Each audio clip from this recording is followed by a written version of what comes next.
Hello guys! Welcome to my vlog. Ito yung mga nabigyan ko ng lotion meat. Ito na sila. Nandito si Ate Melanie.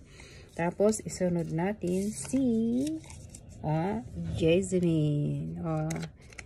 Jessamine, nandito yung pangalan mo. Tapos ang susunod ay si Jenilyn Abot. Yan mga nabigyan. At tapos yung pang-apat ay si Rain Lee. Sila yung mga nabigyan ko ng mga lotion meat guys. Hindi po sa hindi po S. Si Sis Remy, andito siya, Sis Remy. Tapos nandito sino to? Si Judith Baron. Tapos si Sis Ayot. Ayan. Si Ayot Atoy Jen. Yan mga nabigyan ko guys. Tapos may tatlo pa guys. Wait.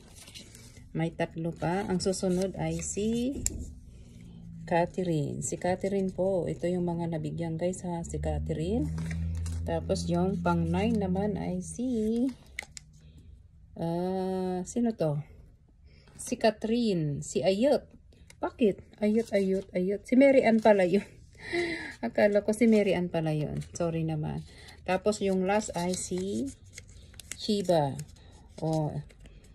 I-rewind nyo lang ang aking video kung meron kayong pangalan dyan guys ha. Okay, salamat sa panonood at sa mga nabigyan guys. Kung gusto nyo mabigyan po ng lotion meat, lagi kayong mag-tune in dito sa aking YT or YouTube channel, Moms and Daughter Vlog in Canada. Pag kayo ay nakikita laging naka-tune in, isa ka sa mabibigyan din ng lotion meat. Hindi lang lotion meat, may toothpaste, may sabon at iba pa at mga tsokolate.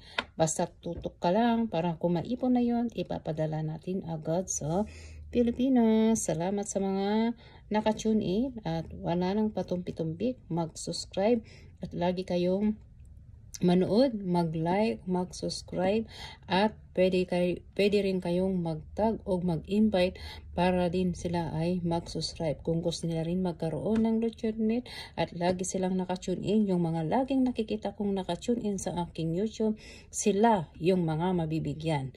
Kasi sila yung nag-e-effort na nanonood sa aking mga video. Kung meron kayong oras, punta rin kayo sa short video or sa aking live during my live streaming. Okay guys, salamat sa panonood at salamat sa mga solid supporters. Stay tuned lagi, don't tune out. Laging tune in. Salamat sa panonood. Bye bye for now. See you to my next video. Bye bye for now.